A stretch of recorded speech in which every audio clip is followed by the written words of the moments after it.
Greetings from a smouldering South Africa again. Today we're talking about the bane of my existence, pistol squats. I hate them, I'm crap at them. The reason I'm doing this video is to maybe show some of you who are having problems as well, some little helpful hints. I find a lot of pistol squat videos out there are done by people who are amazing at the pistol squat. So the difference with my video is, this video is being presented by someone who's really terrible at the pistol squat. And maybe this will perhaps resonate with those of you that are also struggling with this really hard movement. Before we do anything, let's get to some mobility. So we want to try and get into the ankle joint.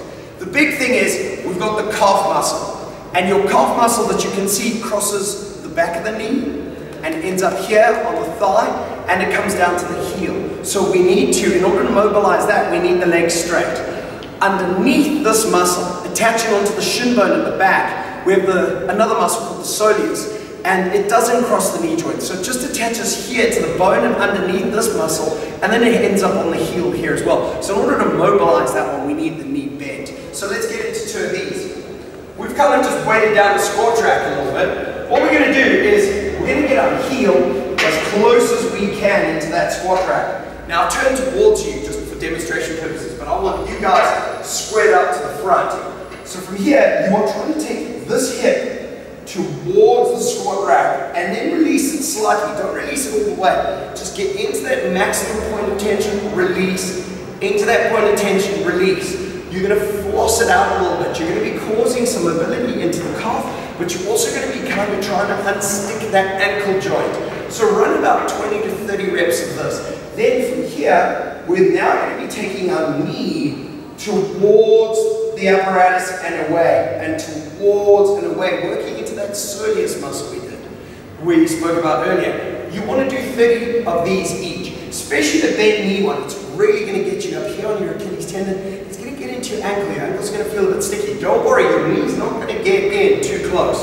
So those two things are really going to help you. With a pistol squat, everyone tries to apply to a pistol squat like they do with a front squat, a body weight squat, or an overhead squat. In that they try to keep their torso upright. If you're doing a normal body weight squat, your torso is really upright. With a pistol squat, if I'm going to do the same idea, I actually want to bow forwards, then do my movement, come up, still facing forward, still bowed forwards, and then stand up. When you get better at this movement, of course you're going to go straight down, straight up. But for now, it's going to be really hard. First port of call you can go to is a bench.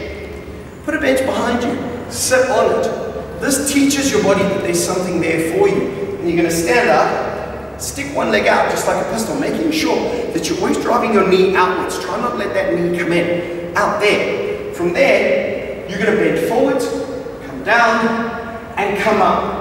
The problem with the bench version is that we get really used to kind of flopping on the bench and coming up, kind of flopping, so we don't learn that engagement area.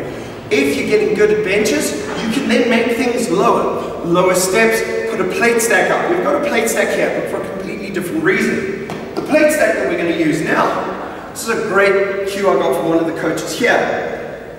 You stand on it, stick the leg out, but now my leg's not going horizontal because I'm very upright. I want to just keep the leg out, still apply the same principles, and come down so that my foot touches at the heel, and then I come up, and then I stand. So I'm doing this. You start learning how to generate that force out of the bottom position for a pistol squat. If you need to, you can make your plate tower higher. Those of you that own Olympic lifting shoes make pistol squats a beautiful thing to do because it gives you that lovely base of support and it lifts your heel up a little bit. So that's really helpful. What I like to do as well with some of our guys is get a plate, and that's gonna prop your heel up. I then like to use a plate, something that is really going to encourage you to lean forwards into that movement. You can use a 5 or a 10. That's going to be very assisting for you. Later, those of you that are really good at pistols, then you can start going up in weight.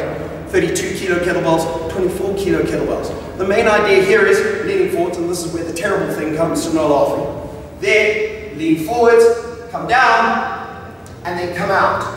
And you can do that on both legs as well, doing it alternating. So from there, those are the three things. You've got a bench, which you can make lower or get a lower step. You've got a plate tower, and you've got this plate and plate idea. What a lot of people like to do is they like to use rings. And the problem is, yes, I can get into my pistol squat, but I'm pretty much doing a pull-up from here. And I'm using my arms. I'm not really teaching my body anything like you are there. You've got to teach. Because otherwise, you get ended with a magnificent Cirque du Soleil pistol squat. Something along the lines of this. You're not really doing anything there. You're having fun, of course, but you're not getting down to the basis of a pistol. So, till next time, have a practice. Let me know how it goes. Bye for now.